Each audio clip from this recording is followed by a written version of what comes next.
Hey everyone, can you hear me okay? Let's see here. It's so funny because I've talked to, oh, there we go. We're all good to go. I've talked to DeFi Dude so much, and I've actually never seen him in person. I don't think he's ever seen me in person either. So, hey, by the way, sorry, I've got like a mattress in the background. We just moved and we moved across the country, so our house is a mess. But what does it matter? That's kind of how DeFi is. It's a little bit messy right now. Cool. Well, Lisa, thanks for putting this together. Thanks for having me. Really appreciate it. And Adam, great job. All the speakers here are actually wonderful, so I hope you stay the whole time. I'm going to talk to you today about how to get started with yield farming. And I think it's really important to watch this to the end because I cover the risks of yield farming. And then also pay close attention to everyone speaking after me, including what Adam just covered, because I think it's good to understand those fundamentals, that you're not diving into something without fully understanding it. So let's go ahead and share my screen. Give me just a sec here. Here we go. And, oh, actually, where did that go? Oh, there we go. Now I see it. All right. Let's share the application window. There we go.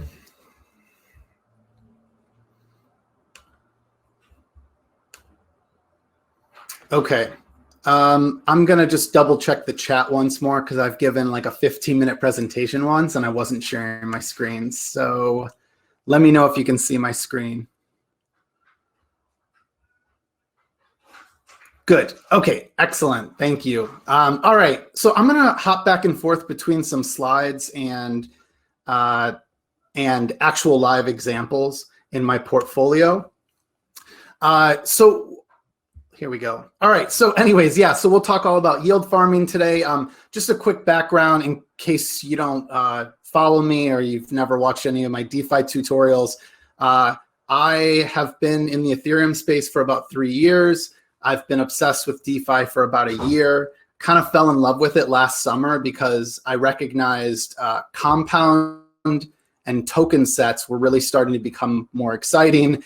There was more liquidity there. And so it was just unreal to me when I realized that compound had 50 million in total value locked, while Maker had about 500 million. So Maker had always been this big behemoth in the room. And it was mind-blowing to me that someone was starting to catch up. And so it seems so long ago, but a year ago, that was a huge deal that another team was gaining that sort of traction. So anyways, I started making Twitter tutorials just because in my spare time outside of like my day job, I thought it would be fun to demonstrate that DeFi is actually really easy to use and sort of counter the narrative out there that Ethereum needed a better UX. So anyways, I post all these videos now at DeFiDad.com, which just reroutes you to my YouTube page. Also follow me at DeFi_Dad on Twitter. What's really cool is this week I'm actually joining the Zapper team, and coincidentally, Zapper plays into a lot of what I'm going to talk about. It's also one of the most important DeFi tools that I use daily. It's a tool that I use to monitor my portfolio, and I also use it to invest in different DeFi opportunities because it allows me to do that in just a few clicks. So we'll talk more about this here, but this is just a quick example of a Zapper dashboard. So if you're in DeFi, one of the nightmares is that there's so many applications and there's so much happening and there's so many tokens that it would be impossible to keep track of. And I've sort of lived through this myself. Like I've lived through the pain of wondering where all my money is and keeping open a million tabs and like trying to track it in a trading journal. So what's really cool is Zapper lets you just connect your wallet and then it lets you visualize everything that's there. So we'll talk a little bit more about that in a bit. It all kind of relates back to these tools needed for yield farming. So here's what we'll cover, and I'm going to try to breeze through this because I want to make sure we end in 12 minutes so the next person can start on time. So we'll talk about recognizing what is a yield farming opportunity. what are the common tools to get you started, what are a few examples, and then what are the risks to consider. So here we go. By the way, I'm going to pause just a moment, check the chat, make sure, is everybody good? Everyone can see me still. Is my mic okay? Everything's okay. Good, good. No echo or anything like that. Yeah, looks like it. No feedback. Yeah, okay, good. Sorry, just double checking. Okay. Again, I have like PTSD from this presentation. I gave like a 15-minute presentation and I found out 15 minutes in that I had just been like a blank screen the whole time. Okay, let's go back to, here we go. Okay, so what's yield farming? It's actually really easy to define, and for some reason, yield farming has been this really confusing topic in crypto. I think it's mostly the Bitcoiners that have a tough time following anything other than the orange coin number going up. But this is what yield farming is. It involves providing liquidity. It can also mean that you are lending. And then it only requires an Ethereum wallet like MetaMask. So it shouldn't require any KYC. And the last sort of qualifier for this is that it involves, well, I guess aside from using DeFi protocols on Ethereum, and we will see more applications in the future, and there are some out there that are not on Ethereum, but for right now, the majority are on Ethereum. Aside from that, it involves earning multiple forms of yield. So those multiple forms of returns are lending interest, trading or market making fees, basically what you earn in something like a Uniswap for putting your liquidity into the pool. And then the last thing is just what I call pooled rewards. A good example of that is a governance token. If I participate in a yield farming program and I lend my money or my liquidity, I am earning a share of that network, or I'm earning a voice in the future of the network through the form of a governance token.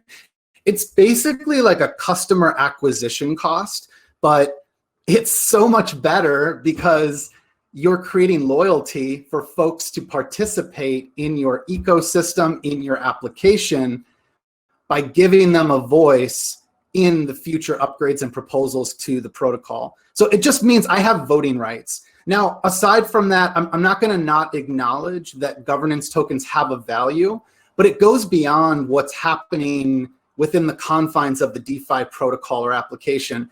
It's because of the fact that we can trade permissionlessly on tools like Uniswap. No one can stop me from putting my governance tokens onto Uniswap and then allowing buyers and sellers to battle each other for what the price is. So at the end of the day, teams in DeFi right now are, I would argue, are more focused on creating loyalty and creating an active participating community using their application. However, these governance tokens can be traded on exchanges like, and I mean decentralized exchanges like Uniswap or Balancer. And so that anyways comes with a certain monetary value. All right, so next up, beyond what is yield farming, here's the common tools to get started. There is lots more that we could talk about, but these are the most obvious ones. So to explore, I need MetaMask. There's no way to get around using MetaMask. You absolutely need it. You can use other wallets like Wallet Connect compatible wallets.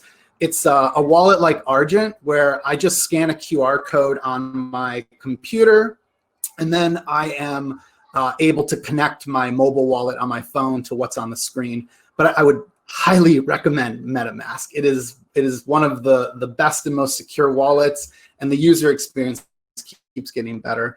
Then there's monitoring my DeFi assets and my liabilities. That's through Zapper and Zerion. Zerion.io is another wonderful tool. They do really great work. And so these are really the two dominant tools. I'm trying to think of also, there is, I'm forgetting one more, DBank. Go DBank, I think it's DEBANK.com. It might be .io, but DBank is also another one. Sorry, I forgot them. Then next up to participate, these are the tools that I'm going to sort of talk about here for the next few minutes. Zapper allows me to invest in all the different liquidity providing opportunities in a few clicks. And then there's the actual applications that we're using, because Zapper is just opening the door for me, is Uniswap, Balancer, Curve, which is a stable coin. It's a series of stablecoin pools, and it also allows me to trade between tokenized Bitcoins. And then the last part of that is Yearn Finance, which is just an outrageous protocol that's like fully dedicated to automating the most like sophisticated DeFi transformations. So this Yearn Finance is one you need to follow, because they basically will take multiple steps that someone like I would be aware of in order to earn returns, and they automate it by letting you just deposit, let's say, stable coins, and then doing all the magic that someone like me would have done manually. They automate it and they make DeFi really easy for folks to use. Last thing is just staying informed. Part of the hardest challenge to being in DeFi is staying informed and updated. So that comes with following Adam, who just spoke at Interaxis on Twitter. Follow me, follow everyone else here, follow Lisa. You should subscribe to the Defiant. You should subscribe to Bankless. You should watch Bankless YouTube. You should check out yieldfarming.info. This is an incredible free website that you can check out all sorts of opportunities there. And then this last one here is a tool that it lets you look up all of the different pools in Balancer by asset type and by returns. So it'll estimate what sort of returns are being earned there according to how much money you put into the pool, which makes life really easy. So those are some of the common tools. And then let's go ahead and talk through a few examples. I'm going to check the chat one more time to make sure I'm still alive. All good. Okay, nobody's complaining. Oh, yeah, I love that, what Lisa just said about the codify and automate all the nerdy business logics for regular people like you and me. Yeah, that is so true. That's a great description for Yearn. Okay, so the first example, I think one of the easiest examples in yield farming, because again, the goal here is for me to be using decentralized applications. I'm not submitting to any KYC. I'm using an Ethereum wallet. And again, not to exclude, like we will see applications being built, and there are some built that are not on Ethereum, but majority are still there on Ethereum. When we look at the Curve pool, Curve, let's go check this out a sec. Here we go. Curve provides a utility that is very, very, very valuable that did not exist previously, or at least it didn't exist in the way that we would hope it would. They allow me to trade between stable coins. And let me just scroll down here. Here we go. So they allow me to trade between DAI, USDC, Tether, and True USD, and the Binance USD dollar, and the Synthetics SUSD. So these are stable coins that are really popular, and for one reason or another, like you can run through them, they all have their pros and cons. I prefer SUSD and DAI and Tether. Actually, I still use Tether, even though it's like it's the one that has the most baggage, I guess. But anyways, I use all of these, and I can trade in between them. And previous to Curve, there weren't really great exchange rates on DEXs. They would fluctuate a lot, and they've done a great job of providing more liquidity and enabling these to come to equal a one-to-one sort of pairing more closely. So anyways, that's the utility. So if we go back to this, if I want to participate in this application, I can just deposit my stable coins. So I could deposit 334 DAI, and if I do that, I am now earning a portion of the 0.04% trading fees. So that's the first form of yield. The second form of yield is that you don't need to like fully understand this, but just know that the magic behind the scenes of this is that when I deposit my stable coins, they're actually being wrapped into a token that is being lent across different DeFi lending pools by Yearn Finance's protocol. So all you need to know is that when I drop my stable coins into Curve, I'm earning lending interest thanks to this like automated magic, thanks to Yearn. And then I'm also earning the trading fees from Curve. So there's two forms of yield there. The third form of yield comes into play because there are, actually, let's go back to our list. We covered lending interest and we covered trading fees. The third form is a pooled token, or like a reward that the protocol provides. So Curve just decentralized into a DAO, and now they are trying to provide all of us with tokens to continue to participate and to have a voice in voting on future upgrades to Curve. So anyways, long story short, I can come here. When I am here, I deposit my stable coins and they give me an IOU. Like I mean it as in the layman's terms, IOU token. It's called a liquidity provider token. It's a Y Curve token. I take the IOU token and I deposit it here. I do that because that allows Curve to know that this wallet is providing liquidity and here's how much, and thus we owe them a voice in the future of our protocol. So here are however many of our Curve CRV governance tokens. So long story short, I should use Zapper. I should go to invest. I look up the Y Curve pool. Here we go. I look up the Y Curve pool. Here we go. Oh, it's actually right there conveniently. Here it is. I look up this pool and then I can just add, oh my gosh, computer, you are so slow today.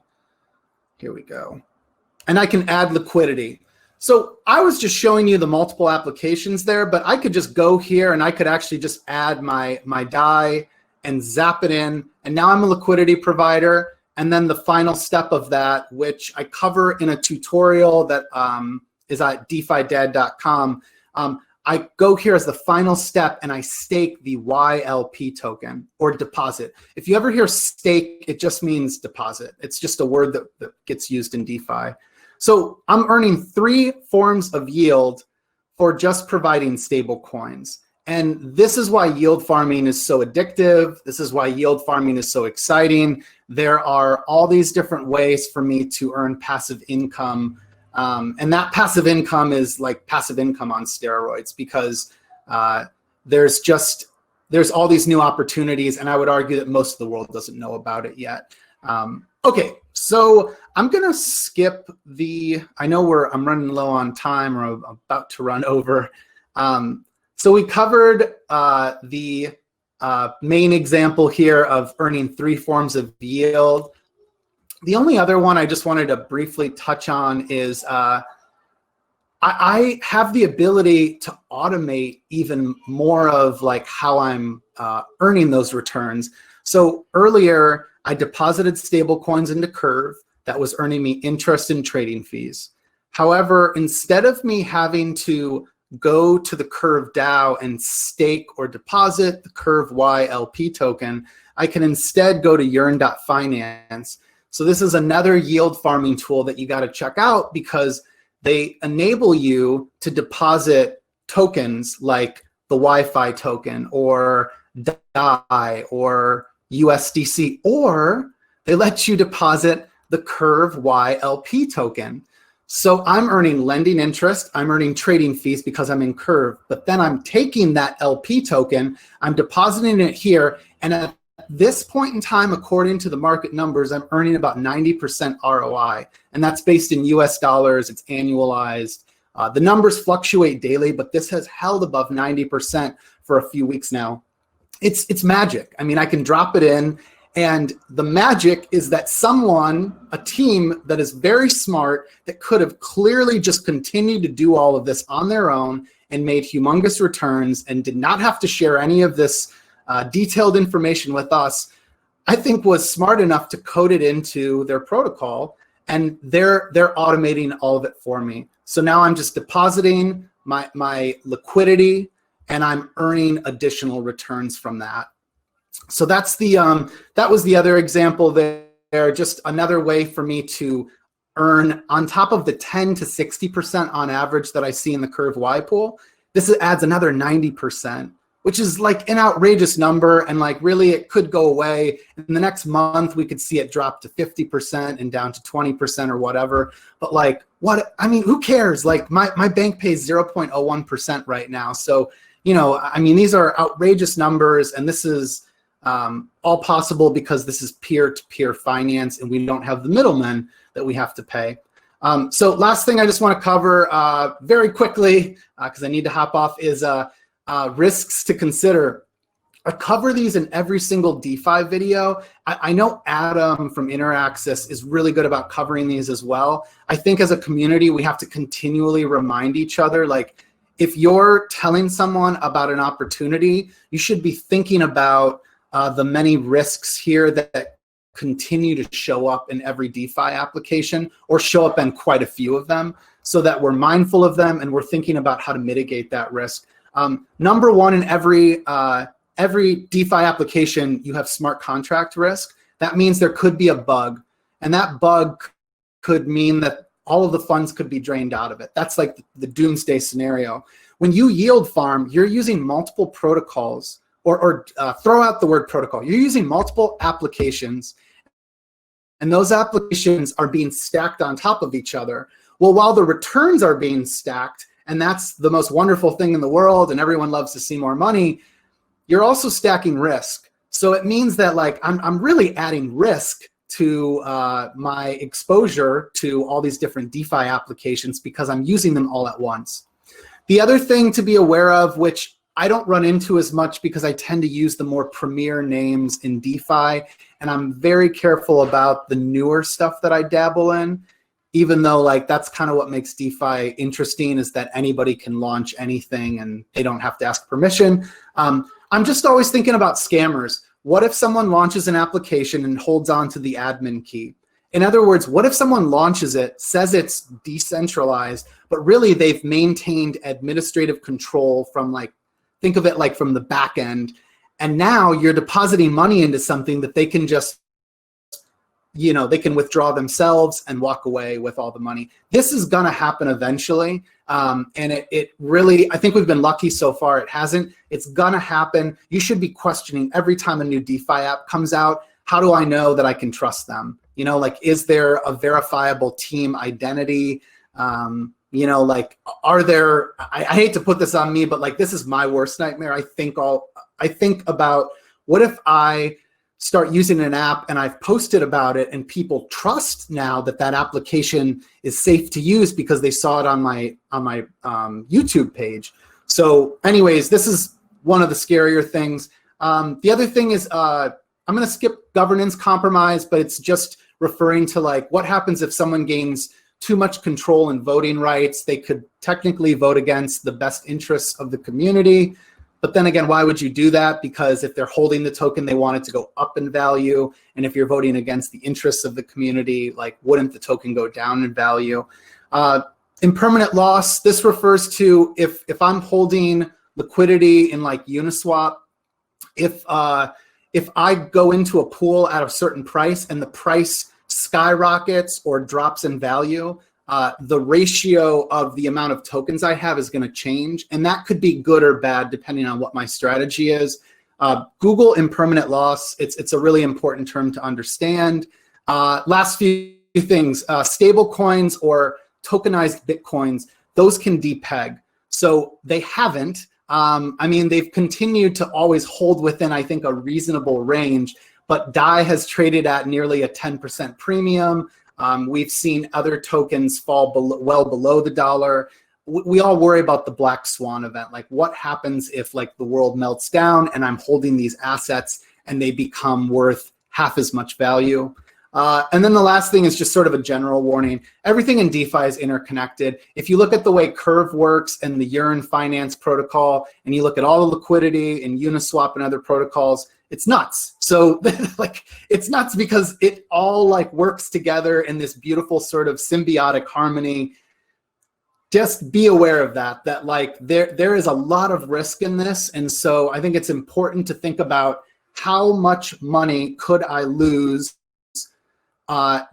due to something completely unforeseen, not even like a human error of like losing your wallet or losing access to a private key.